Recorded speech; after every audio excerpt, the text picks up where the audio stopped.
Welcome, ladies and gentlemen, to another episode of Cuz You Don't Know Football. Once again, guys, I want to thank you for being a part of this growth. This growth has been crazy. It's been bigger than I could have hoped it could have been. So we basically covered all of the topics that we had to cover this summer. We hit every single point. We did it. We didn't stop, no matter what happened. And yes, there were some reasons why it couldn't have happened. So now, today, so let's just go through this stuff. So the summer we brought you through what happened last offseason. We brought you through the draft. We brought you through the predictions in a Fatal Flaw series, which was a big win. And we've given you predictions faster than we were supposed to be able to. So we've hit everything. And now this week we're basically talking about, well, let me say it like this. We have a little lull in the middle there. And we get to finally hit some topics of NFL news. That's one thing we don't get to hit on as much, but we get to hit some NFL news. And so we get to talk about some subjects. So we got a special guest coming back. Our boy Daniel's coming back. So we're going to talk about the running back market. We're going to talk about this whole Trey Lance, Dak Prescott Cowboys situation. We're going to try to unpack all of that. And then one thing that I really want to talk about, well, we're going to talk about the Offensive Rookie of the Year, Defensive Rookie of the Year, MVP, and Defensive Player of the Year. And who do we see with that? But also, I want to talk about this playoff structure, see if the NFL got the best playoff structure. So we're actually going to bring in Daniel. We're going to bring him in, and we're going to start doing our thing from there. You know what I mean? Let's see, to get him started. We'll get him going, and then we in there. Cuz, can you hear me? How we doing? Cuz, welcome back to the show. Cuz, we're so man, you came back for a second time. What's wrong with you? You must be Thank you. I love it here. you must be hard-headed. Runs in the family. It sure as hell does. The fuck if it doesn't run in this damn family. Right? So welcome back, man. We happy to have you here. So we were just going over some of the topics for today's show because we got a lull because we hit all of our points that we had to hit this summer. We didn't take it all summer, so we did everything we said. Everything we said we was going to do, we did it. So we did it. So that's what's up. So first, let me talk about what I want to talk about. Let's get to it.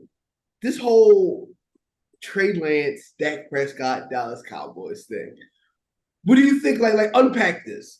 I don't even want you to be like, this is what I think. I want you to unpack it for us so that we can kind of get into the nitty-gritty of it. I mean, you got to start with maybe one of the all-time trade-ups in NFL draft history. You trade up to go third to get Trey Lance.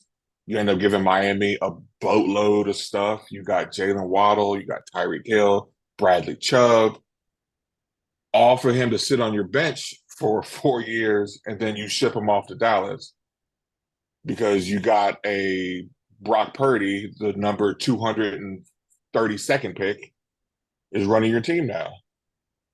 Like, that's less on Trey, in my opinion, because we haven't got to see what he can really do, and more so on the 49ers organization. That was just a bad pick. Yeah, so I got a question. So I was actually just looking up. So he was traded for a 4th-round pick. So after all of what they moved up for, he was traded for a 4th-round pick. My question is this.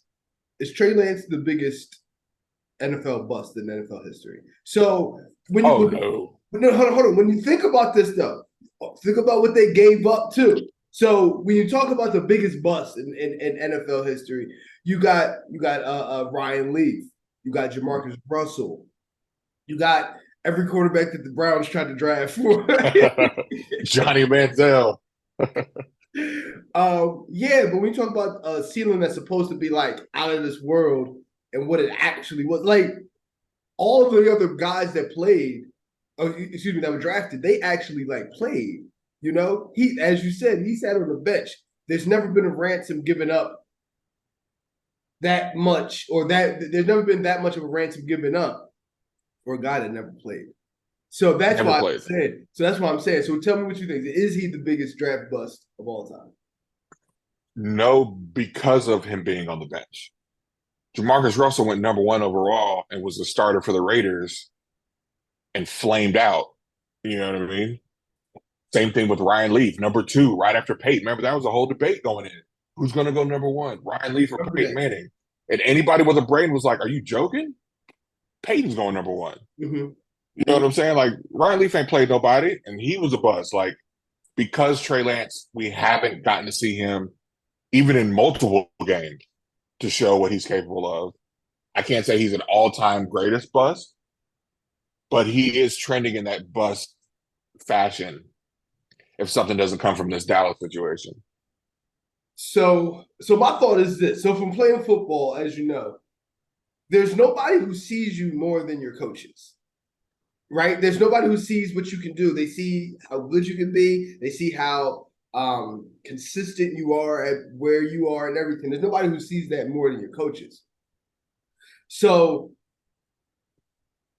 if you don't make it on the field, usually it's them telling you there's something you need to learn, or there's something you need to grow in, and there's something that you need to do. So what I'm saying is, I still think more of the person that was on the field, because they got the opportunity to get on the field. Because if they didn't think you could be on the field, you would not be on the field.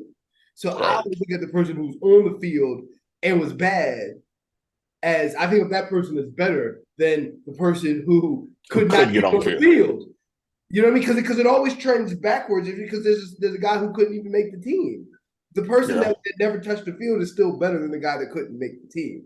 So that's how I kind of look at this, and I'm like, wow, with all the things that they gave up for him, like Trey Lance, like I don't think Trey Lance right now is getting that kind of abuse that Jamarcus Russell got and Ryan Leaf got. No. It's terrible, and they had this much hope for you.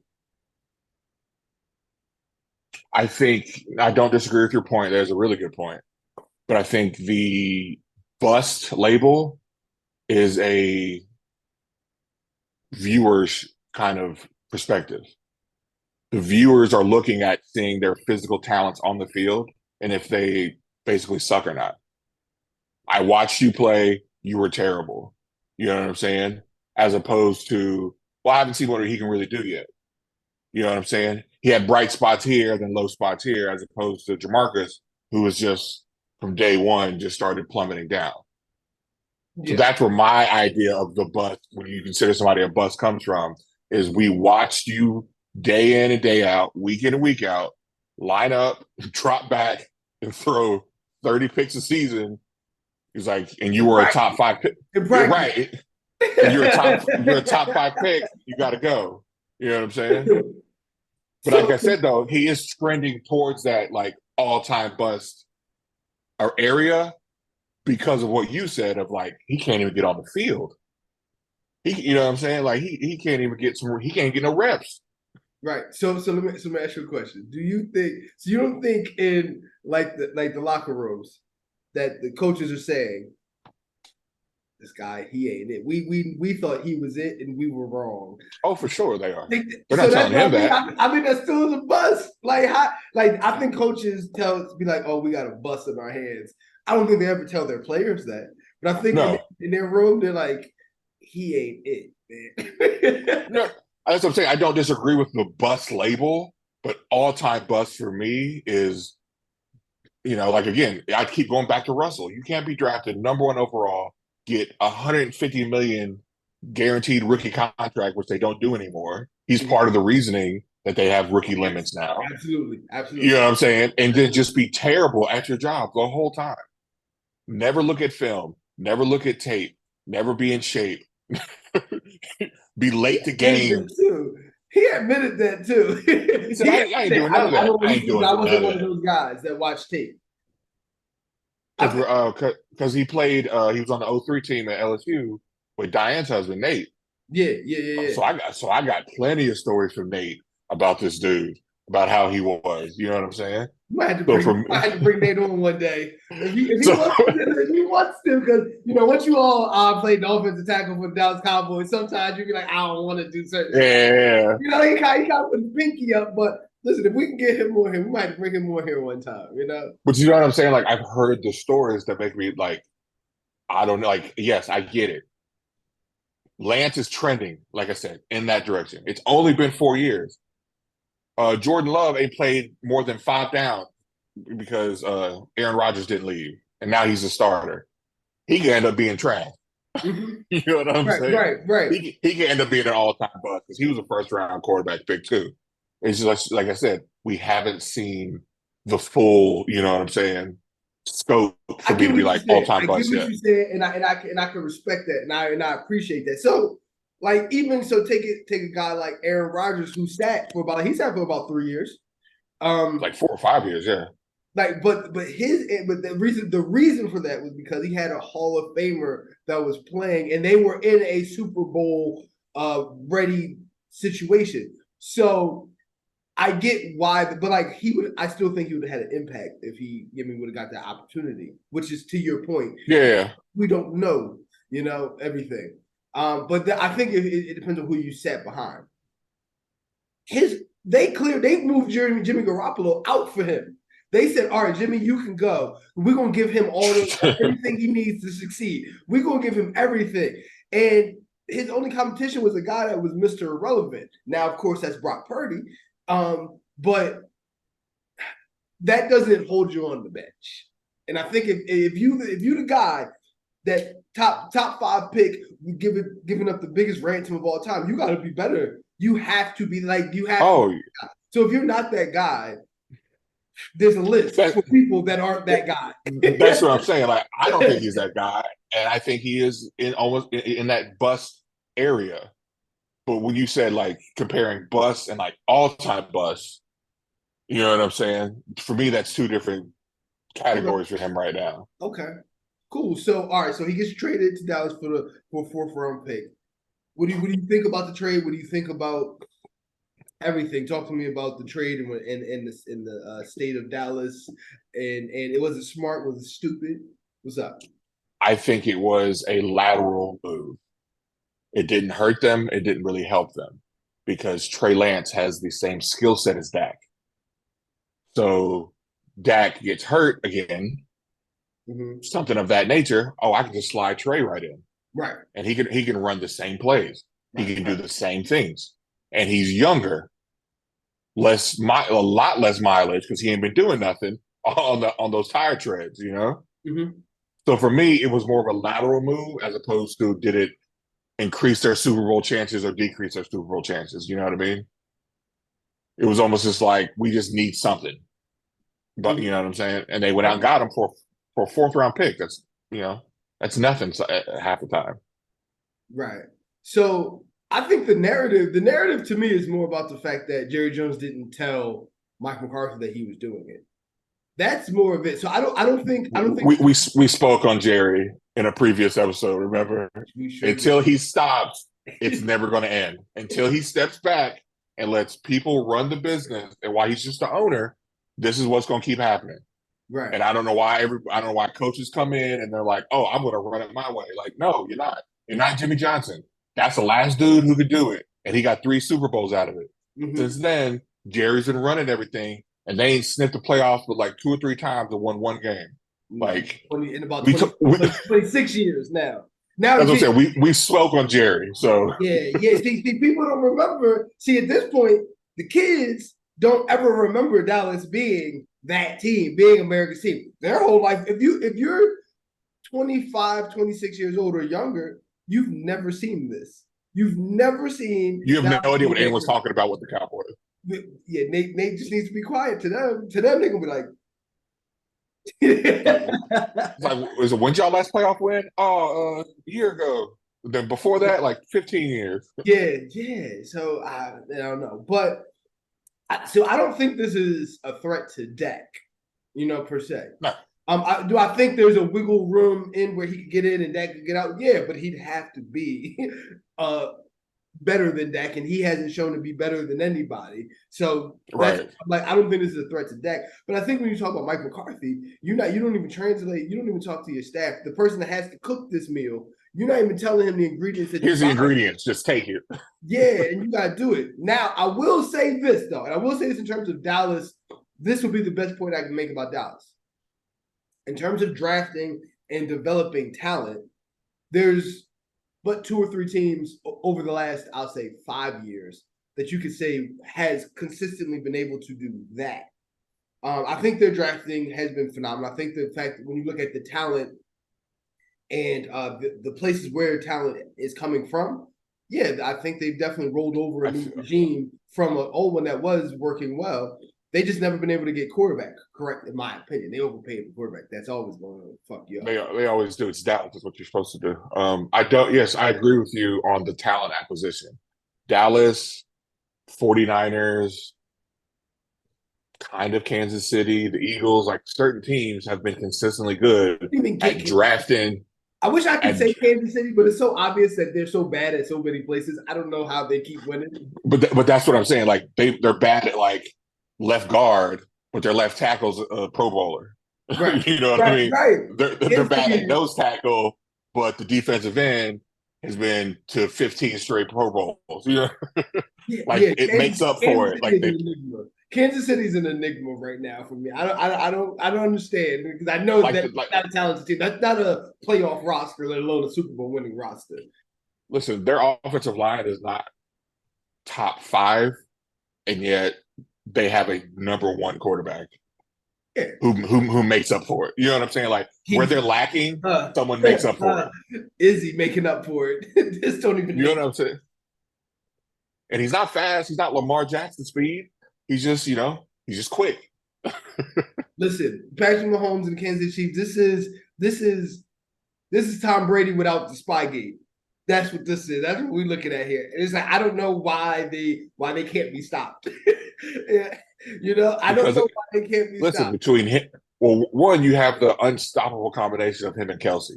Kelsey's going to get open, and he's going to catch the ball. I will agree with that. Who are you going to put on him? A linebacker? He's too small. Safety? He's too small. Quarterback? He's too small.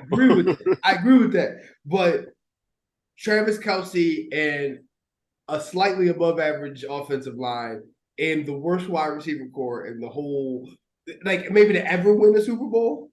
And, traded away one of the better wide receivers ever. And Chris Jones and average talent in every other position outside of Chris Jones. That ain't on the line. Yeah, that's not a playoff roster. That's not a playoff roster. And yet he got 2. He got a ring out of that. He got 2.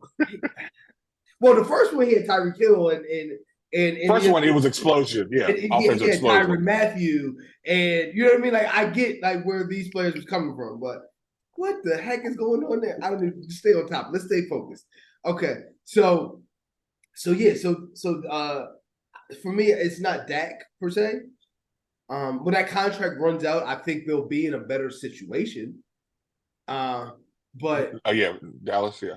Yes, I do think Dallas. Let me explain that. I think Dallas will be in a better situation when Dak's contract runs out. And I think Trey Lance, they give him opportunity to sit down.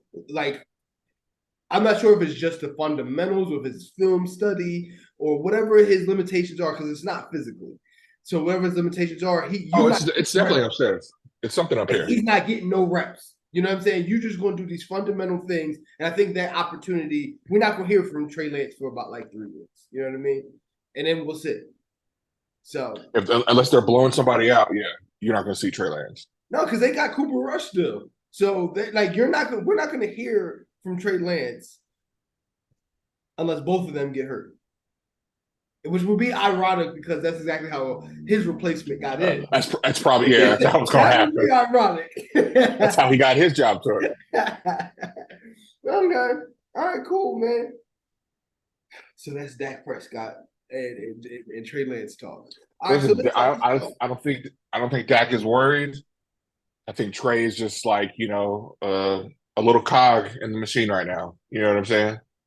He's just helping the machine move forward. He's not helping them. He's not really hurting them. He's just there. Right. Right. Oh, in conclusion, I do think if you got a guy that you think is that talented for a fourth round pick, I do think that's a very good deal to be made. I think that's a chance I'm willing to take on a guy that's going to sit, and I'm not going. You're not. Everybody else is not going to hear from for 3 years for a fourth round pick. I do think that's a very good deal to make. Yeah, Dallas did the right thing. I just wish he would talk to his staff about that. I wish Jerry would talk to his staff. All right, moving on. Man, let's talk about this running back market. So I'm on record. I'm on record saying, if as an Indianapolis Colts fan, if Jonathan Taylor was not re-signed, that would not be the end of the world for me. No. So but to act like he's not the talent, to act like he didn't carry us for like 2 years would be a lie.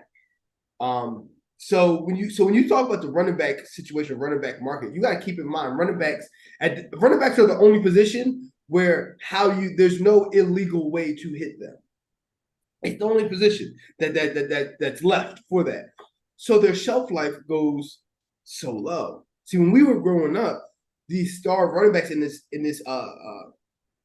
top running back, having that guy meant more because you were reliant on them. Somewhere along the line, the NFL found out, if we have 2 running backs and none of them, and like they're both like pretty good, but neither one of them is great, we could pay both of them way less money and get the same production. And when that started, for me, I said, the running back market got hit, So I don't know when the next time we're going to have a running back play for one team and have that kind of impact, like Emmitt Smith, LaDainian Tomlinson, Barry Sanders, Eric Dickerson. So, like Derrick Henry, I think is the last of it. And if we're going to Chubb here, is that the reason why they don't have a ring? If they traded him and got other positions, would they have a ring? Nick Chubb is another example of that, very good example of that bell cow running back. But the market has changed, and yeah, man, let's talk about this running back market a little bit. I think to your point, yes, at some point this transition happened. I like to think it was when a couple of years back, all of the rules started being to benefit the offense and the quarterback. Because you can't illegally, you can't really hit a running back in a wrong way. There's no illegal way. Quarterback, you can't breathe on them half the time, and that's a penalty. Like that is crazy because like running back used to be like the position. Like after quarterback, it was running back over wide receiver. Like running back, if you was a running back, you was the guy that growing up from little league on, that you were who was being schemed for. And don't have to anymore. More than quarterback. It was that running back that's the best player on the team. Right. Most athletic, versatile, slide him to the slot. He's blocking, does a lot more stuff than the quarterback. But it's somewhere along the way, and like I said, I feel like it was had a lot to do with Tom Brady, because you couldn't touch Tom, you couldn't touch Peyton, couldn't touch Brett. You know what I'm saying? Like where these quarterbacks got these special rules for them, that the running back position dwindled, because now, to your point, I can do running back by committee. Right. As an NFL team, I want to average 150 yards a game, right? That'd be a good average for the year. For running? Yeah. Incredible. That's what I'm saying. And usually, like we talked about, Emmitt Smith, Eric Dickerson, Barry Sanders, that's what they were doing by themselves. You know what I'm saying? Derrick Henry now, Nick Chubb, a couple other guys to today's league are kind of doing that still. But to your point, let's just get us 2 or 3 decent running backs. He gets me 50 yards. He gets me 38 yards. He gets me 60 yards. Mm-hmm. Running back by committee, and I got to pay, and I'm paying y'all a few million a year instead of paying the big man, $20 million a year. Right. And the drop off between him and the next guy is so great. It's like, it's almost not worth it. So I think the market, what I'm saying is the running back market cannibalized itself. You know what I mean? Because when Derek gets a $100 million contract, and now me as Nick Chubb coming up, and I'm putting up similar numbers. I'm putting up same touchdowns. I'm putting up 10 yards less. You know, I got the rushing record last year. He got it the year before. So if he got 100 million this year, I want 110. Right. And then it Okay, all then the next guy goes, well, he got 110, and I put up 10 more touchdowns than him. I see 120. Mhm. But to your point, because they can get cracked by everybody at every angle in their knees, and they get hurt so much. As an owner, as a team, I'm like, do I want to put $100 million that you're going to sit down for 2 years because of an ACL injury? Let's not even go 2 years. Let's go 2 games. Like so I'm not gonna have you for a quarter of the season because the other part of that is if we get to the playoffs and you had all these carries, I need you fresh in the playoffs. So Right. also that too, because you can get worn down more than every other position. So I need somebody else to take this off of. Even talk about the Eagles. Talk about your Eagles. You guys let go of Miles Sanders because when he's going to get paid. Now your top 3 running backs are getting paid in like combined less than Miles Sanders is getting paid, and no one expects a drop off in terms of Yeah. your running ability. So that's what I'm saying. It's like it makes it so hard to say A number one running back deserves. yes, even though in 2021, Jonathan Taylor like he was 1,800 yards rushing. Like that was our offense. We had Carson Wentz at the time, and he was throwing for about I 70. remember. There was a couple games he threw more games of 70 yards or less than he did games that he threw for 300 yards. He only had like one 300-yard game the whole year. Yeah. He was terrible. So Jonathan Taylor was carrying us, and I know that's what was going on. We talk about long term, like you're going to miss some games. Like look at like, he hasn't looked healthy this whole off season. Like there was a video, and I knew like so in terms of this whole contract talk, I know this isn't 100% about the contract why he's not there. I looked at him on film. He's limping still. He ain't been hit. We ended the season for him like in about the middle of the year. He ain't been hit since the middle of the season last year, and he's still limping today. Yeah. Which means something ain't fixed yet. And you want to And get the Colts know that. That's why we don't want to pay you. But if you want to go find somebody else that wants to give us what we want, go for it. right. So I feel like I'm now the white suit instead of the player. But like I totally get like But no. you understand. That's what I'm saying. You understand it. Yes. Like So this is a business at the end of the day. Your commodity, your worth to me is giving me 1,800 yards, in a season. And you ain't showed me that because you've been hurt for a year. So why am I going to pay you $15 million a year or whatever, and you might get hurt 6 months later? Because let's be honest, the Colts know they don't have an elite line. They have a good line. They got good players on the line. They don't have an elite line, and he could get cracked again. And all of a sudden, like you said, now you're down for 2 or 3 games. yeah. If from the running back position, one running back, you could expect 1,800 yards and being able to go through 4 games in the playoffs. If you could expect that, even in that scenario, if you missed a game, I would still say, oh yeah, you gotta give that person everything that they want. But they're gonna miss like 2 or 3 games. They're not if they had a season that was 1,800 yards in the playoffs, they're going to be run down. It happened to Derrick Henry. It Yeah. literally happened. So even as a Colts fan, like we have a history. We just move off of backs. Ever since we had Marshall Faulk, and he played Peyton Manning's rookie year. We traded him. Everything looked like it was crazy, and we ended up getting Edgerrin James. Edgerrin James turned out to be Edgerrin James. And Right. even in the middle of Edgerrin James's run, we got Dominic Rhodes, and we had to go to a 1-2. system. So now, when Edgerrin James was saying the same thing, like, yo, I want to get paid, I want to get paid, we needed a guy to take some of this heat off of you. I'm not going to pay that. So we move off of Edgerrin James, we draft Joseph Adai, and we keep going with two running back system, and we won the Super Bowl.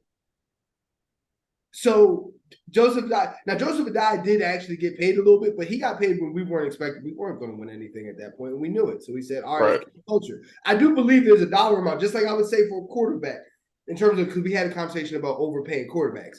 I think in terms of culture, there is a Daniel dollar amount Jones. in that if you was going to give up, not a dollar amount, excuse me, a win amount. If you're going to win a certain amount, even if it wasn't a Super Bowl, that keeping that culture together is worth the maybe possibly overpaying for it. But yeah, like I've watched. We can move off of running backs all the time, and we can just get like 2 or 3 running backs to be able to do things. The Eagles won a Super Bowl. All y'all had 3 running backs. You guys had 3 running backs at the time. You weren't paying a lot to that room. So I don't like. For me, it's hard for me to justify paying. I think in today, again, that's today's market, like we talked about, but I think it's because they did cannibalize themselves. With a quarterback, you gotta have a quarterback. You don't have a choice. That's why Daniel Jones got paid. Me and you both said he shouldn't have got paid like that. That they should have given it to Saquon. With like this little conversation we're having. You know what I'm saying? It was pay the quarterback or pay the running back. You gotta play the quarterback because the quarterback touches the ball every play and runs the offense. Right. You know what I'm saying? And Saquon is an elite running back. And there's not a team on the out there who wouldn't be like, yo, we get Saquon for a 4th round. You know what I'm saying? We get Saquon for a 2nd rounder, send him over. You know what I'm saying? But that's what I'm saying. That's the realization that these running backs have to come to is that the days of unless you're going to consistently put up 18 to 2,000 yards in consecutive seasons to where there is no other option, the days of you just being like, hey, it's my 5th year rookie option year. Let's re-sign a contract. I want 10 million a year now. I want 15 million a year now. That was automatic back in the day. Mm-hmm. You know what I mean? That was without question. Now it's like, or I got these 2 cats on the practice squad. Right. One catch a little bit better. He's shiftier. I can give him. I can use him in the pass game, and I got kind of like a little thicker dude for for short yardages and stuff. Maybe I'll just do a running back by committee thing because it works in college, as you well know. So why not implement, like you said, the Eagles are doing it. Why not try to implement that into your strategy as an NFL team? I get it. It's going to hurt the running backs overall, your star running backs, but it's like you also get to play longer if you're a star running back because there's less tread on you. I mean, what Barry was done after 10 years, man. Yeah, and that's the other thing. Like the running back, usually, like, listen, if you have 9 great years, you're a Hall of Fame running back. Usually, running backs are good for about like 3 years. Like rookie contract. It's usually the rookie contract. So I even take like I know it seems so big, but like Priest Holmes was good for 3 years. Larry Johnson from Penn State was good for about 3 years. Sean Alexander was good for about like 3 years. Like Chris Johnson. That was it. Like Le'Veon Bell. Chris Johnson. Chris Johnson. Yeah. Like Le'Veon Bell was good for Forte. Yeah, you usually get like 3 great years. Matt Forte, good for, he might have been good for about 4. He was good. You know what I mean? These were all big name running backs at their time, so that's what it is. All right, T. We'll get to the next segment.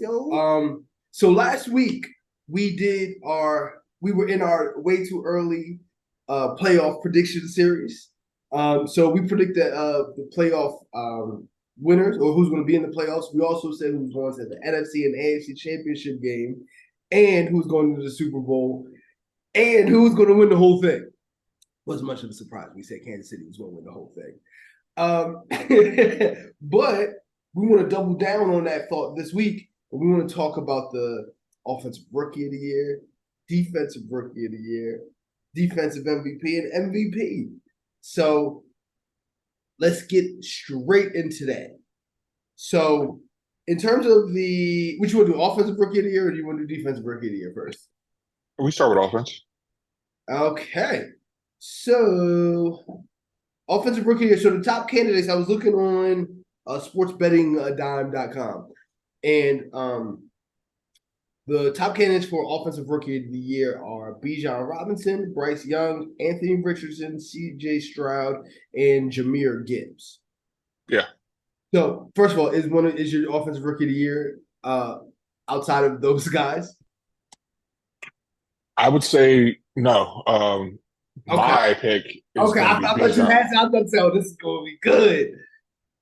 No, I can't see any. I haven't seen a rookie so far that's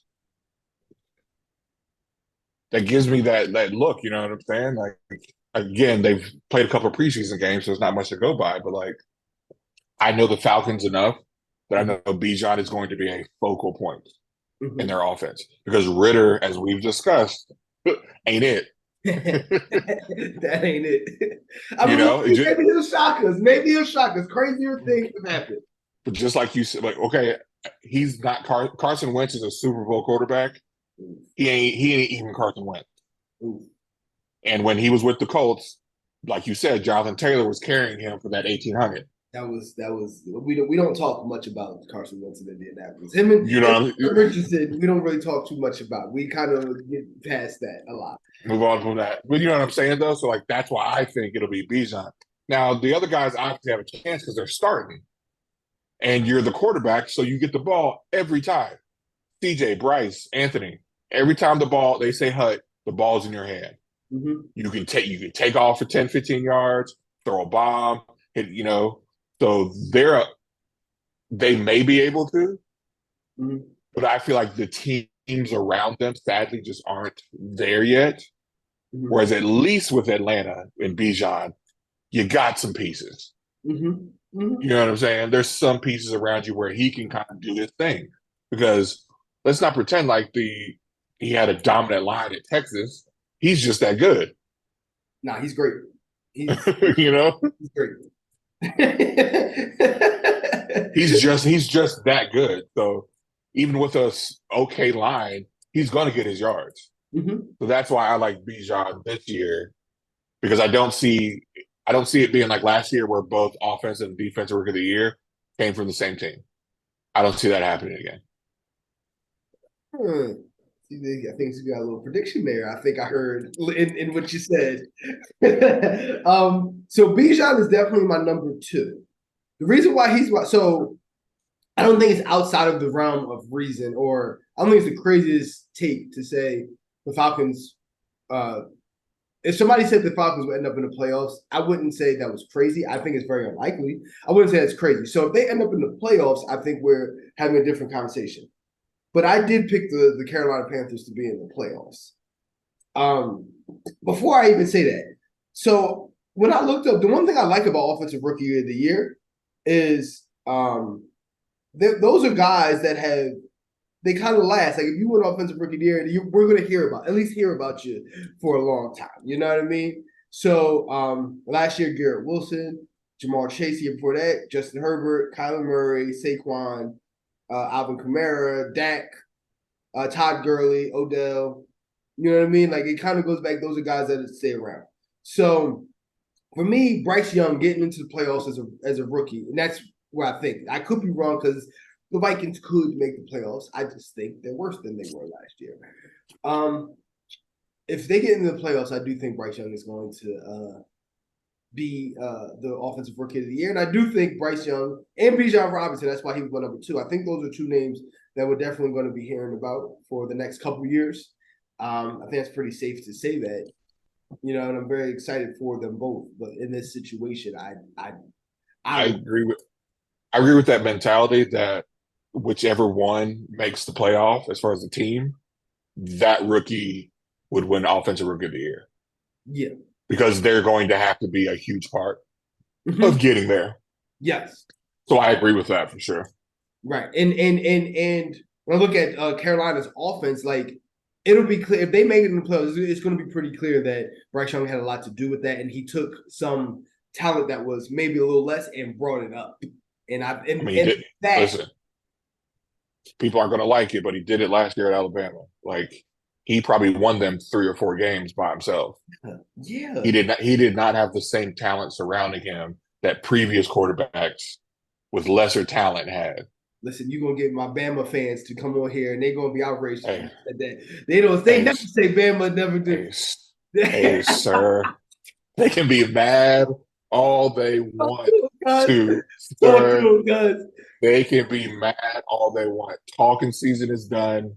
The three-peat season has begun. He looked it out. I'm like, you see what The time it three-peat is? season has begun. No, please don't make me have to do it to them. All right. All right, cool. So let's go into defensive rookie of the year. So the top candidates that they have, once again on sportsbetting.com, the top candidates that they have is Will Anderson, Jalen Carter, Tyree Wilson, Christian Gonzalez, and Devin Witherspoon. So the last two I eliminate because I don't think they're as good as Sauce at the cornerback position. Tyree Wilson with the Raiders, he's just not going to get the love out there unless he puts up gaudy numbers. Mm-hmm. You know what I'm saying? Because they're not going to be on national television like that. They're not going to be, you know what I mean, talked about like that. Because I don't think Jimmy Garoppolo is that dude. That's a very good point. You got to have an opportunity to be seen on the defense. Offense is a little bit easier, but on the defensive side, people got to see you, and you might have to get some spotlight on you to do that. So for me, even though being a Dogs fan pains to say, I think it's got to be Will Anderson, simply because he's going to start. Jalen's going to get in. He's going to wreck stuff. He's going to be a problem. I mean, I'm sure you've heard the reports from his own teammates. Dude's a monster. Already nicknamed the Baby Rhino. Mm-hmm. Super fast, super strong, something we already knew. But he's not going to start over Fletcher or anybody else on that line right now. He's going to rotate in. He's going to get reps, but he's not starting. Will Anderson is going to start. Right. And he is going to have – he has J.J. Watt comparable skills to dominate off that edge since they moved him from that linebacker to the defensive end spot. Mm-hmm. Yeah. So I like Will Anderson. I understand. So I'm actually going to run off the past defensive players of the years too. And actually, I would say, so with the offensive player of the year, those were guys that absolutely were around to very good. Some of them ended up being great. This list of defensive player of the year, defensive rookie of the year, this is an all-star list. So to me, this means something. So last year, Sauce Gardner. The year before that, Micah Parsons. The year before that, Chase Young. The year before that, Nick Bosa. In 2018, Shaq Leonard. 17, Marshawn Lattimore. 16, Joey Bosa. 15, Marcus Peters. 14, Aaron Donald. So to me, what I'm this means something. And when I look at this, I gotta look at a guy that I'm 100% sure that they're going to be it. Now, I do think Will Anderson is going to be good. Am I 100% sure that he's going to be like a guy on that list? I'm not yet. I got to see that. I'd have to see that. Not 100%, no, but it's high. Yeah. So actually, Will Anderson is I would put him, for me, and that doesn't mean that he won't win it and he won't be that great. I'm saying for me right now, I'd actually put him third behind. Really? Yeah, behind Jalen Carter. I know Jalen Carter is going to be. Yeah, no, that's what I'm saying. Only because he's not starting. I'm more sold on Jalen Carter than I am Will Anderson. But it's just the situation and you know what I mean? And Jalen Carter will have more opportunities to be seen as a defensive guy. But the guy that I really do think is going to be it, I think is Devin Witherspoon, cornerback. You think so? Like I said, I eliminated him because I didn't think he was as talented as Sauce. But right. I could completely wrong, obviously. No. So I look at him. No, all right. So first of all, I think Sauce Gardner is I think there's a gap between him and number 2, and that's a scary thing considering how good the quarterbacks are. But Devin Witherspoon, I think he's going to come in. I think he's a guy who's going to immediately have an impact on his team and immediately jump into that conversation of top 10 corners. You know what I mean? Well, I think his biggest asset is he wants to hit. Yes. A lot of DBs in general don't. They tackle, they wrap up, But yes, he can defend the ball in the pass, but he'll also hit you. Yes. He's physical. He wasn't a guy who the quick wide receivers were beating. When I looked at his tape, like a lot like Darrelle Revis, when he came in, he's not a fast guy, but his power and his quickness is a lot better than people gave him credit for. Um, he was able to take that was more effective than a guy that was faster. And I'm saying Devin Witherspoon is fast. Well, that and his knowledge of the game. You know what I'm Right. saying? You Right. saw him preemptively, you know, cutting through the line for a tackle. You're like, I didn't even see that play coming. He Right. clearly did. You know, so his instincts are that Darrelle Revis kind of thing because Revis wasn't a physical freak. Like He was just you ever hear Chad Johnson talk about like when he went up against Darrelle Revis? He said he was asked. He said, "Who was the toughest cornerback that you ever had?" He said Revis. He said, and I hated it. He said first of all he had no swag. He said, you know how like you dress up the mannequin and exactly just put a football uniform. That's how he dressed. There was nothing fancy. He wasn't fast. And when I looked at him, he wouldn't talk. When I looked at him, I said, or this is what Ocho said. He said, I'm gonna swag him out. Like there's something about him is normal, and that's what it is, and he never could do it. You know what I yeah. mean? So that's the archetype. If Deion Sanders is archetype 1 for cornerback, Darrelle Revis is archetype 2 because he's a very different kind of guy to say how do you take something on or take a guy away. I think Sauce is more in that Deion Sanders archetype. But I do think Devin Witherspoon is in that Darrelle Revis archetype, and I really do like him. And I think he's going to get an opportunity with that team to have that kind of impact. He fills a very big void for them. Oh, absolutely. Like I said, like if they're starting, they'll have a chance. But I also know that, like I said, a lot of these awards, just like we were talking about earlier with the bus conversation, a lot of these awards are crowd driven or fan driven. You know what I'm saying? Mm-hmm. So if Will Anderson is cutting up and his fans are going nuts online and talking about it and coming at the pundits about it, he's going to get more attention as opposed to everyone else. You know what I'm saying? If they're not getting as much love publicly. Mm-hmm. Mm-hmm. Like sadly, it doesn't always come down to the numbers with these particular awards. Right. So absolutely. So I think impact has to be a part of the defensive conversation. DC offense is always about numbers.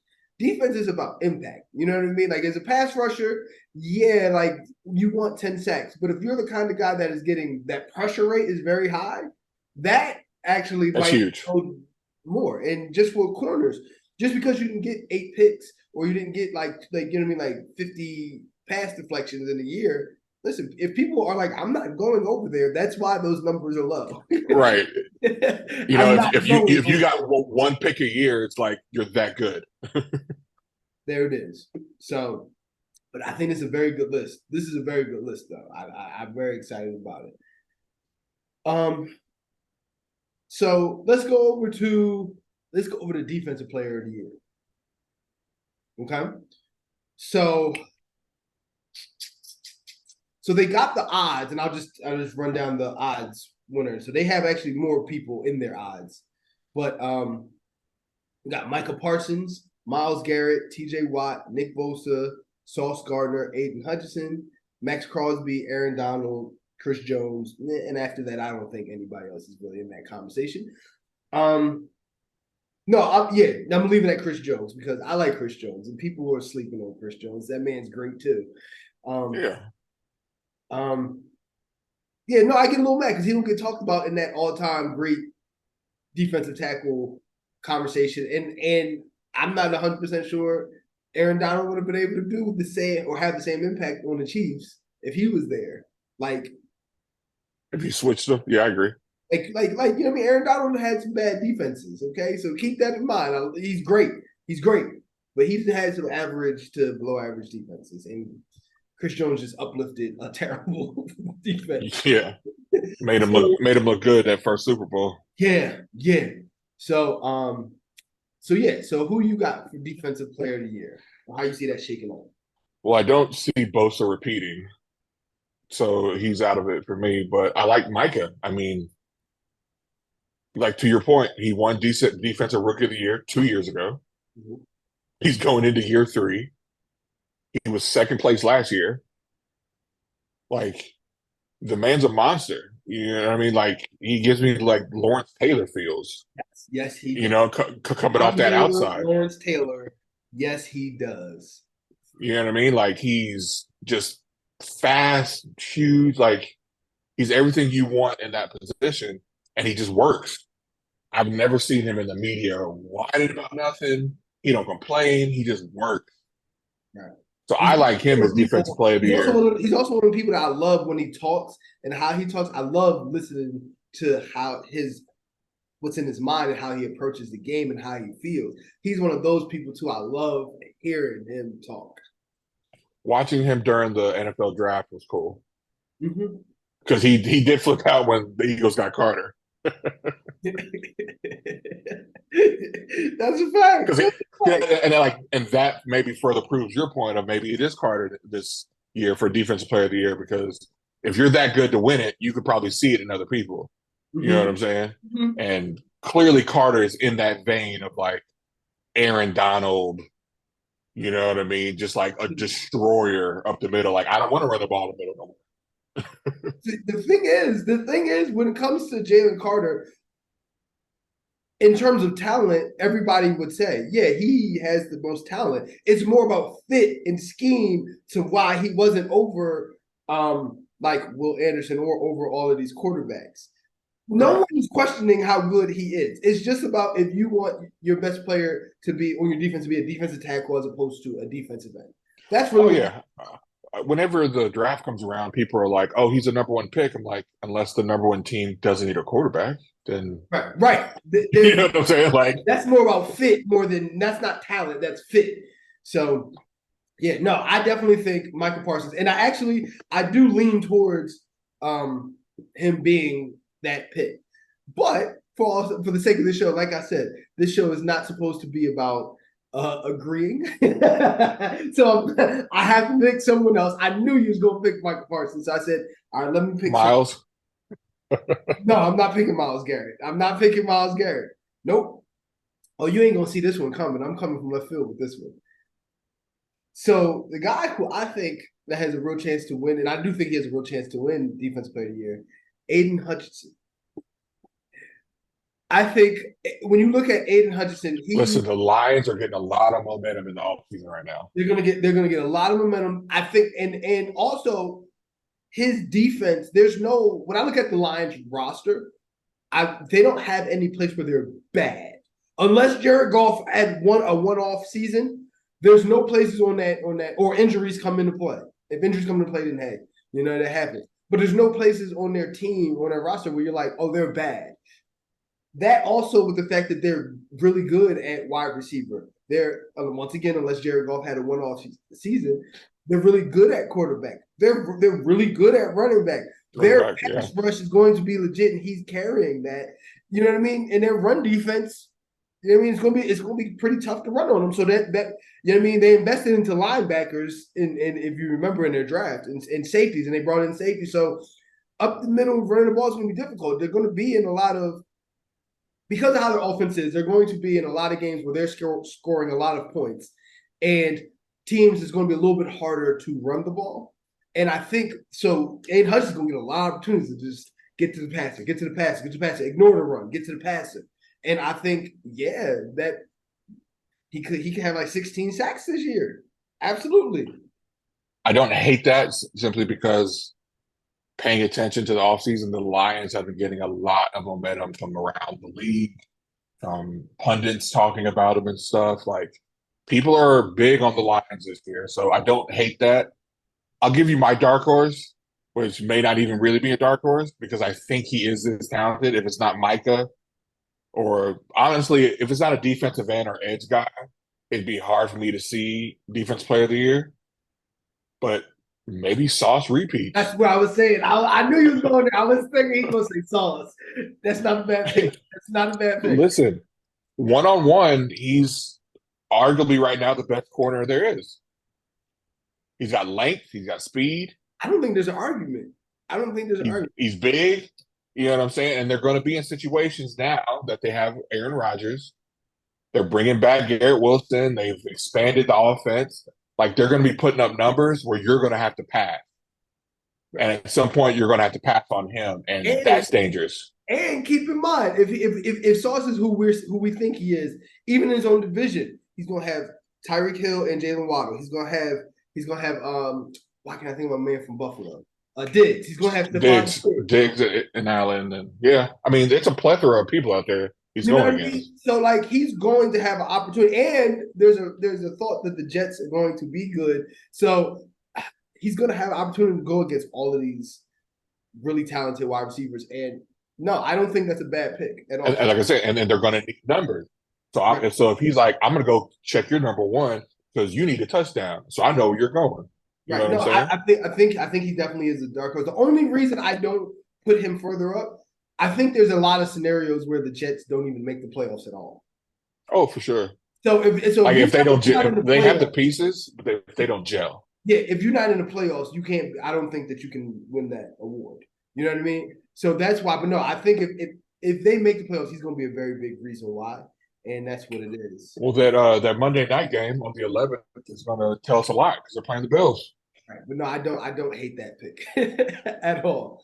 I just think, like I said, the only reason I look at I think Micah is, if we're gonna be honest, I do think Micah's going to win that defensive player of the year. Well, The if you, I reason mean, Micah, go if ahead. you go back, if you go back on your defensive player of the years, you could probably tell most winners are edge rushers, defensive ends, line guys. Aaron You know Donald. what I'm saying? That's what I'm saying. Dudes on the line. It's Yeah. rarely linebackers and even less DBs now. You know, what I mean, DBs were the Deion Sanders era, the Ed Reed era, the Sean Taylors. You know what I'm saying? Brian Dawkins. Mhm. Like they were You can capable of put winning Bob MVPs. Sanders. You can put Bob Sanders in that list too. Bob Sanders, you know what I'm That's saying? what I Bob get Sanders for used to Big pop Bob back in people. this list. Listen, Bob Sanders, if you're listening, I want you to know. You got talked about by somebody that watched you, and I want you to know he was a bad motherfucker. That was a bad. Bad man. So But you know what I'm saying? Like nowadays, yeah, though, you're doing defensive end, edge rushers, defensive line, those who are winning the MVP. That's why I went with Micah as opposed to like as good as I think Sauce actually is. right. So yeah, like I said, the reason why I went with Aiden Hutchinson was because I feel as though he's going to get a lot of opportunities. I think that offense, if you remember, the Lions was putting up like 38 a game, 35, 38 a game last year. They're going to put That'll up win you some games. They're going to put up a lot of points, and I think that they can stop the run enough to basically force teams to be a little bit more one-dimensional more than they plan to be, and that's why I think he can come through. Okay. Last but not least, we're going to have to get to this MVP. Now, the thing about the MVP that I would say that's different than all the rest of them, I think, and you tell me if you think I'm wrong, I think you have to be like a 1 or 2 seed in your conference, NFC and NFC. So there's really only 4 names that really are going to come up to basically say, oh, those could be the MVP. Because I don't think if you're the number 3 seed, do you think you can win the MVP of the league being the number 3 seed? So it's really like the number 1 or number 2 seed. So that's why I always look at MVP and say, well, those teams, who's going to be the number 1 and 2 seeds in each conference, and that's the MVPs will come from one of them teams. So I'm curious to hear what you feel about that. Well, the MVP in NFL, just like in college football, has just become the best quarterback award. You know what I mean? If you're not a quarterback, you ain't winning. And that's unfortunate because we have had some. I mean, the Derrick Henry 2000 season, like he was more than I think like that he should have been the MVP. Yeah. But you know what I'm saying? Like, but unless you are a quarterback, it's just not just like the Heisman. It ain't coming to you. You know what I'm saying? You got to be a quarterback and you got to be good. You got to be on a top tier team. The difference between college and NFL is you could be on a 3-loss team in college, but put up 8,000 yards and win the Heisman. Whereas to your point, you got to be a 1 or 2 seed probably to win the MVP. And just like we've seen for the last 5 years, and we'll probably see for the next 5, my number 1 is Patrick. I Like I said, the award has become the best quarterback award, and I don't see a better quarterback than him in the last 4 years. Mhm. Other ones I like Jalen, of course, because I think the Eagles are going to be right up there in that 1-2 seed spot. Outside chance looking in, I like Justin Herbert. I think he's kind of a beast out there with the Chargers. And of course, you got Burrow, who they're probably going to be. That's probably going to be the AFC Championship. Mahomes and Burrow again. Right. You know what I'm saying? So those are my top four. But like Mahomes is, I mean, he won it last year. It wouldn't shock me if he won it again this Right. year. He's going to put up 5,000 yards, a bunch of no-name wide receivers, and Travis Kelce. Like, and actually, and first of all, great pick. It's repetitive at this point, but the one thing, Patrick Mahomes, he is such a he is. This is how great he is. He's changing what the logic is and how do you win. So normally, the person that wins the MVP, the quarterback, that's not the Super Bowl winning quarterback. Usually, the quarterback, I've said on the past,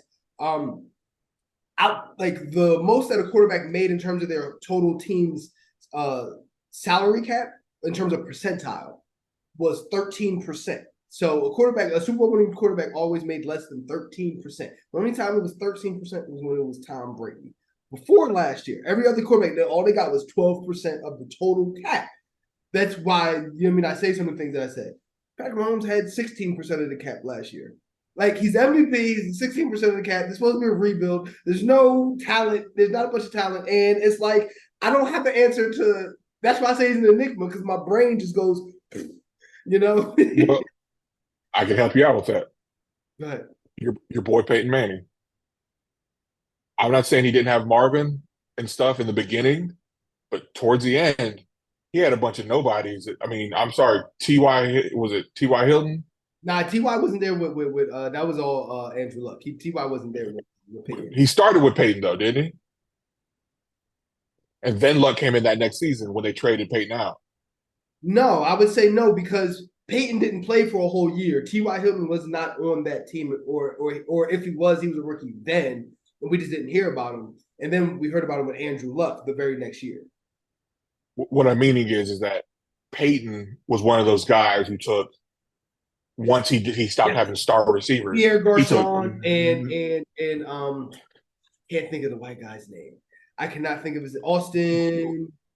It's Austin something. It's gonna come to me. But took nobodies and turned them into like top tier wide receiver talent because of how good he was. Yes, absolutely. Patrick is doing the same thing. Yes. Tom Brady kind of did the same thing. Yes, he had Randy for that year, which was phenomenal. But most of his wide receivers were 5'11" white boys running out the slot. And our brains went. You know what I'm saying? Like, no, your wide receiver supposed to be 6'5" on the outside, right, 230, right. jumping, 4-3 with a 40-inch snagging one-handed balls. And Tom's like, "No, I'm good. Just give me Welker right there, 5'7". He's good." And we all said, "Are you sure?" He goes, "Yeah," and then won Super Bowls. You know what I'm saying? Like, Patrick is now in that air. You know what I'm saying? Patrick is in that air now where you would love it if you're a Chiefs fan. Be like, dude, draft Marvin Harrison Jr. next year. Trade somebody. Get him. You know what I mean? Get you a top tier wide receiver for our boy. But you don't need it, honestly, because you still have Kelce, who is always going to be open. We already said that. He's always open. Right. So yeah. So looking at the MVP option. So Joe Burrow he's going to miss the first two games. That could cost them even the division. I'm not sure yet. But that division is crazy. You know what I mean? There's 4 teams in that division that we all look at and say all 4 of them could win the division. They actually could this year. That's crazy. So I don't think Burrow's going to be a top 2 seed. I think that takes him out. And I was prepared. I said all this because I was prepared because I knew he was going to pick Patrick Mahomes. Because, of course, Patrick Mahomes is so easy to pick. But I got to think of somebody who I think could be in the top 2 seeds.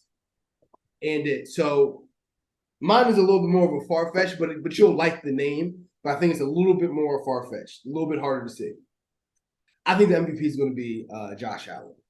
I think Buffalo still has the opportunity to be one of the best two teams. Like their defense statistically has been like top two defenses the last like 2 or 3 years. You know what I mean? So I think their defense is still going to be very good. I think they still have the opportunity to put up a bunch of points. Well, Von's still hurt, so he's still coming back. He'll be back. It'll take him through. But even after they lost him, I mean, like I'm talking statistically. I'm not saying this is a Super Bowl winning defense. I'm saying statistically, listen, they've been one of the top two defenses the last couple of years. You know what I mean? The defense is legit.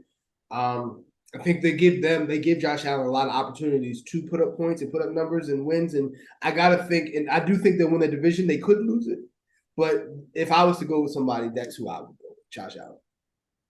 That's why my other pick was in the AFC was Justin Herbert. That boy can sling it. Justin Herbert, like, all right. The problem with that pick is I wouldn't even be shocked if the Chargers didn't make the playoffs. No, but like their division isn't awful though. But the Chargers are the Chargers. See, the Chargers don't get the reputation to be that organization that plays down when you want them to. You know how much money I lost on betting on the Chargers to be who I think they are supposed to be, and they always come back down. And it's like, so why are you playing like this? Like, so your criticism is more personal. As opposed to analytical. I'm not the only one with this criticism. Even my boy JB, who comes on the show, he says that he'll tell you the same thing. The Chargers will play down when you think that they're up. So they went to the playoffs last year. They're a team that I don't trust. And if they didn't make the playoffs, actually, I don't think they're going to make the playoffs. I took them out of the playoffs from last year. So you ain't the MVP, you don't make the playoffs. Yeah. So let me ask you, do you think it's more far-fetched for them to be not make the playoffs or number 1 or 2 seed? Which one do you think is more likely for the Chargers? Oh, not make the playoffs. That's my point. Do you see where I'm? Make the playoffs. I don't trust anything about this. But that's the thing for me. That's the way I feel about the Lions. They have never given me trust. But the Lions had that reputation, and people know that, where people don't really give the Chargers. They're the same thing. They just had better quarterbacks. They've had better quarterbacks from time to time and better rosters, but they're the same thing. They're the same thing, bro. They could both be great this year or be like, oh, that's the Chargers. That's the Lions.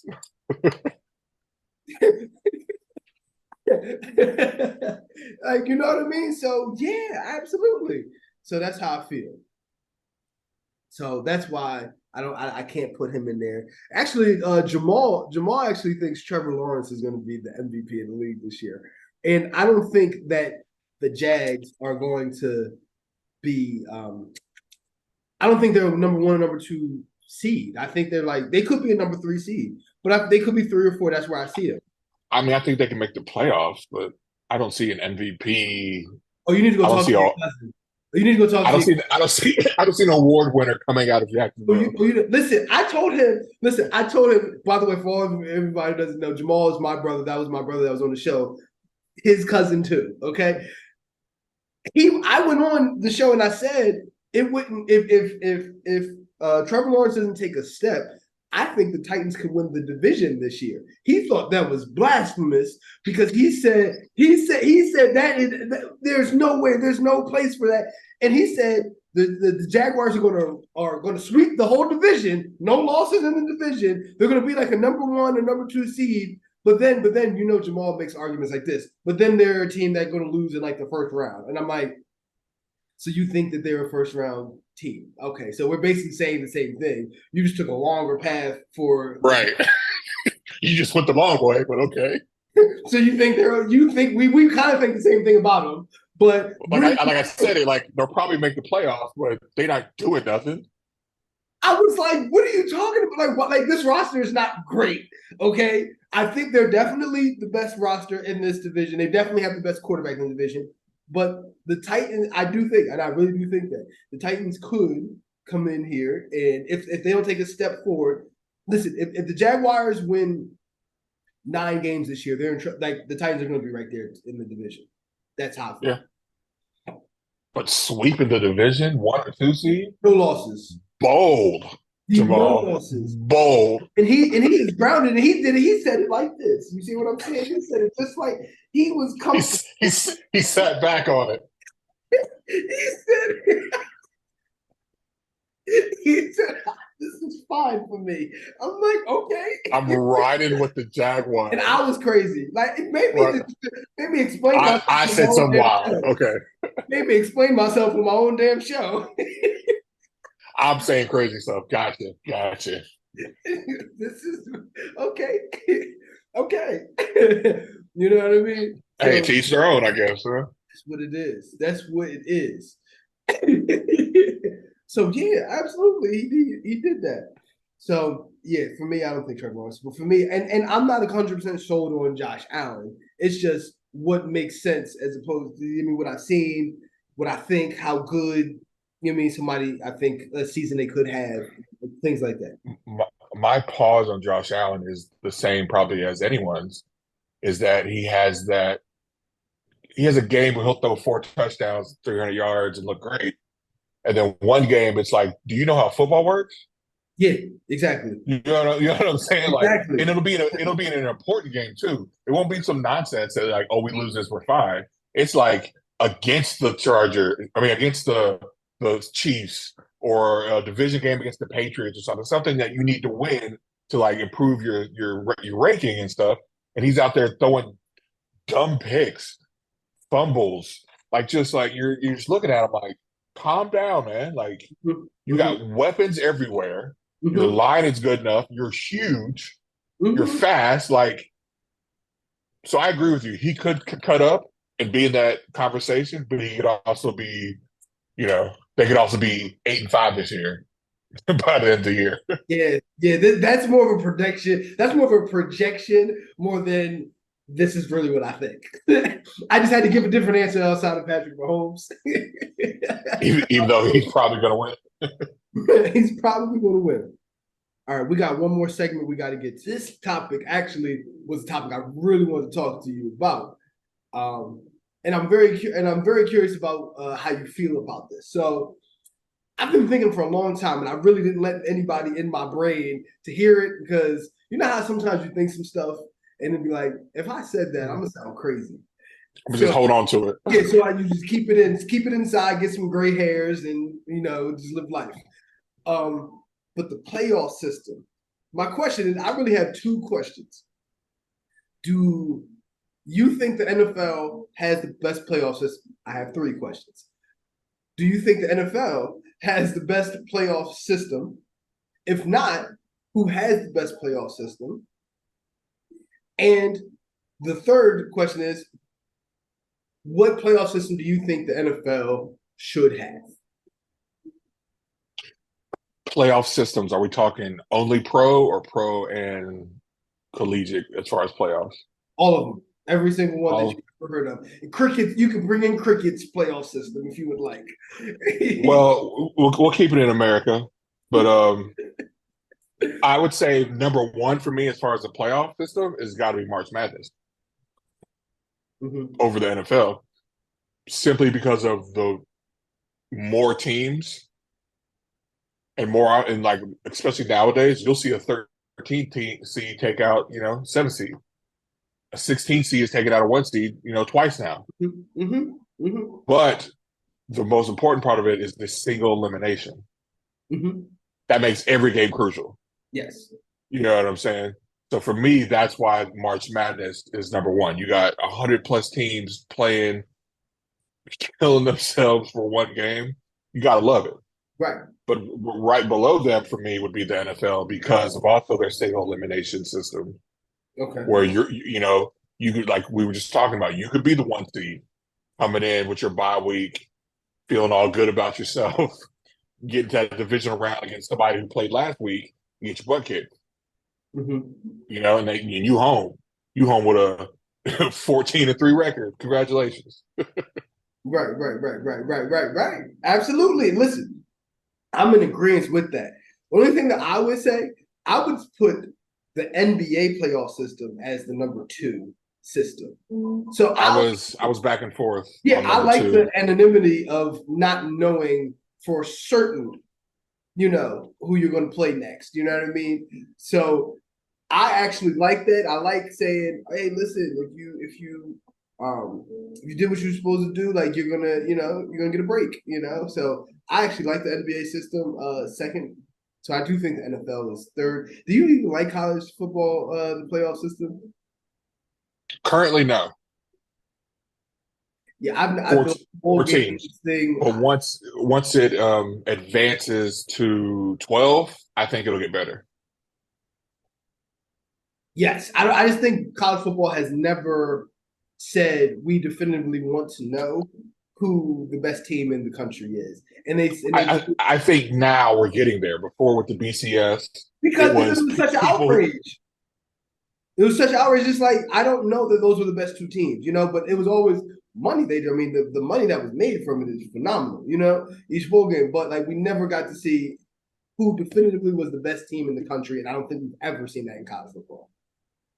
I think now we'll get into that arena because just like with the NFL, it's single elimination, and you could be the one seed, Bama, Georgia, Ohio State sitting at the top, on your bye week, and then here comes USC or somebody who just Right, won last week, and they put a hurting on you. right, You know what I'm saying? So like before, like I said, the BCS, it was like, oh, we picked them and them to play. It's like, well, why? right, right. Now with the 14, all that's doing is leaving people out. But now you got 12. I feel like we're finally going to get to a place where yes, we're going to see who the best is, not just the best who was on a hot streak at the end of the year and got into the playoffs, or you know what I'm saying, or just had a weak schedule. When you get into the nitty gritty of the playoffs and you're having to play 3, 4 games to win it all, like in NFL, you're really going to see who's about that life. Yeah, yeah, yeah. So so yeah, so with that said, do you think do you think the NFL? I kind of know what you're going to say. Do you think the NFL should adopt the NCAA basketball college playoff system, or do you think it should remain the same and the history is the history, and we need to respect the history? Like, would that I make mean, it? Would that make the NFL playoffs better if it was like I this? don't think so. I mean, I think with them adding an extra wild card game was a good idea, but I don't want to keep just adding in bad teams just to have teams. You know what I mean? Mm-hmm. Like Well, I'm not trying to have okay, go ahead. I'm Go ahead. I'm not trying to have like a 6-7 Atlanta Falcons team make it to the playoffs just because. So I liked when a couple of years ago they added that second wild card team where they have to play each other to get in. Mm-hmm. But like beyond that, no, not really. I kind of like where it's at. Okay. So I'm actually glad that you said that, so we get to disagree on this one. So I thought I was like, we gonna agree on this, and I see it. So so not necessarily on the expansion of teams or number of teams in, but I absolutely positively feel like, and this is something I never really told anybody. I absolutely positively feel like if the NFL playoffs was like March Madness in terms of how it's structured and stuff like that, I absolutely positively feel as though it would make a better playoff platform. I You think mean regionally? no, no. So that's the thing. It gets rid of regions, it gets rid of divisions, it gets rid of conferences, and says number one plays number 16. Number two plays number 15. And it doesn't care if those two teams are two AFC teams, would be two AFC teams, then that's just how it shook up. If those two teams are two NFC teams, that's just how it shook up. But I think in the NFL history, there's been more times than I'm comfortable with where if we're really going to be honest about the season, the best game was the AFC Championship game or the NFC Championship game when it's supposed to be the Super Bowl. That's supposed to be Right. the game. So the best two teams were playing each other before they get to the Super Bowl, and you know what I mean. And now that's how it like all of that shook up. I definitely feel as though not caring about two NFC teams play each other or two AFC teams playing each other in like you know what I mean, or an AFC team and an AFC or an NFC team playing each other before the Super Bowl. I actually think that would build. Bro, I'm so much in the hype train of I would love to see that happen. I would love, love, love. I think that'd be a cool thing to see, but I mean, they're not getting rid of divisions. You Well, know what I'm only in the saying? playoffs. Only in the playoffs. I mean, you still got division winners. You still have all that, but when you get to the playoffs, like if like last year the Cowboys played the Chargers in the first round of the playoffs, you telling me that that wouldn't be intriguing to you? That's not more intriguing than let's keep. You tell me that's not more intriguing than, like, for instance, the year where Dallas played the Lions in the first round of the playoffs. No, no, I don't disagree with the concept of it, but you have to also remember that AFC has dominated the playoffs and the Super Bowls for Mm-hmm. the last 2 decades. Yeah, since So the like, Boys, nobody you remembers know, again. No you one know what I'm remembers. saying? So it's like it'd be hard pressed for me to think that they're going to want, because I feel like it'd just be an AFC team in the Super Bowl, and now the NFC's left out. That's money not in their pocket, and they're not going to be okay with that. I feel like so what? That's how I feel about that. Oh, listen, as a fan, yeah. You know But what? I want the I best don't product care. on the field. I I don't care. agree. But like, so like the year that or like Kansas City, if they played Buffalo that year when they in the 13 seconds, if that was the Super Bowl game, that would be one of the Right, greatest games of all time. Or right. or when the Bengals won, or anything like that. Absolutely, I feel as though that's But you see how I'm saying how that's the AFC? NFC ain't like that no more. You know what I mean? listen. Give that man. You're right. The only two teams that I remember from the NFC winning a Super Bowl in the last, like, I don't know how long. I mean, you've had the Eagles, you've had the Rams, the Saints. Cowboys. The Saints won one. I'm talking And the, about Bo- since and then. the, I'm talking about since then. oh yeah, yeah, yeah. The Saints won one. Has any other NFC team really won? Is it just those? Tom Brady won them all, or Peyton won a couple. Then he And went to the Ben won. Broncos and won And one. Ben won Like a couple, and Pat all won. AFC, all AFC. Yeah. That's what I'm saying. So that's what I'm saying. So if that's the truth, if what you're saying is true, not only strengthens my argument. If that's what you're saying is the truth, then I want to see the two AFC teams in the Super Bowl more than I want to see the AFC and NFC team, because I want the best game. I want to be like, oh my God. See, and that mentality works in college, not in NFL. See, in college, you'll get Bama, Georgia in the national championship, and it'll be a slugfest.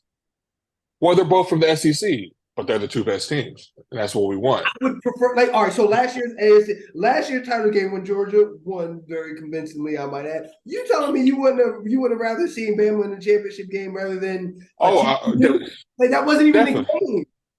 No, the last year's championship was when we played Ohio State. That was the national championship. No, what I'm saying is, the point that I'm making is, last year, if that other team that was coming in with Georgia was Alabama or an SEC team more than TCU, you telling me that wouldn't have been? It'd been a much better game. It'd been a much better game, without That's question. what I'm saying. So if you could, like, I think there's a ceiling, and that ceiling is you can only hope for one of the two teams that wins the division for it not to be a gap. And I just want to see the best two teams in there. You know what I mean? I just want to see the best two teams in that final game. No, like I said, I don't disagree with the premise. We know the NFL is a dollar thing. Mm-hmm. It comes down to the dollars, and you get dollars for playoff games. You know what I mean? You get fatter checks for each playoff game you play in and win. You know what I mean? There's a check for each part of it. Now you get to that Super Bowl, that's a fat check. So the NFC, so as I'm saying, the collective bargaining agreement is never going to abolish the divisions in the playoffs, unfortunately.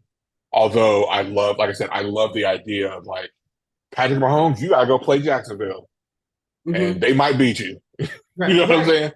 Right. They might get you on this particular day. Or like last year, like we were talking about Detroit possibly going in. Yeah, Pat, you gotta go play Detroit. You're like, oh, we got this, but then all of a sudden Detroit's hitting shots. Detroit's hitting shots. Aiden's going off. They're not letting Patrick do the backyard football stuff. Like, I agree with you. that's the beauty of football in general for me, is because on paper you can say this. On paper, yeah, Mahomes going to win the MVP. Chiefs are probably back in the championship. Blah blah blah. We got to play the games, and you can get caught on any game by anybody. You know what I mean? See, So I guys. like the idea because of that. Yeah, see, guys, I need to do this week. I need everybody in the comments this week because I really want to hear about the playoff system because I really do feel like it would be so much better. So I really need it. So, because we don't want to hold up your whole day because we know you are a busy man. Got business in the wings. Things to do, man. You know what I mean? So once again, everybody, you can check us out on Spotify, YouTube, Instagram, Facebook, TikTok. We all over the place. We just growing everywhere. And we also want to thank you Worldwide. for been a very pivotal part in terms of the growth of this of the show. The show has had record highs ever since we developed the concept of bringing gentlemen like you on who know everything about football. I will say more than me, but in certain instances, more than me. You see what I'm saying? So we love the fact that you have been that you've been a part of this, and we can't wait for you to come back. And when you get a chance, once again talk to your cousin and tell him. Yeah, I'm waiting. I don't know what that's about. I don't know what that's about. You know, That's a bold take. I got to talk to him. This might be him right here. Yep. Yeah. Look at him. Talking about yes, indeed. That's I'm what about to get on this boy. Yeah, see, you go handle that. Yeah, I got to get on him. Love that. But all right, Daniel, once again, cuz we love you. We love having you on the show. We just gotta tell you again, unfortunately, cuz you don't know football, man. We thank you, man, as always, for being on. Thanks, guys. Love you. All right.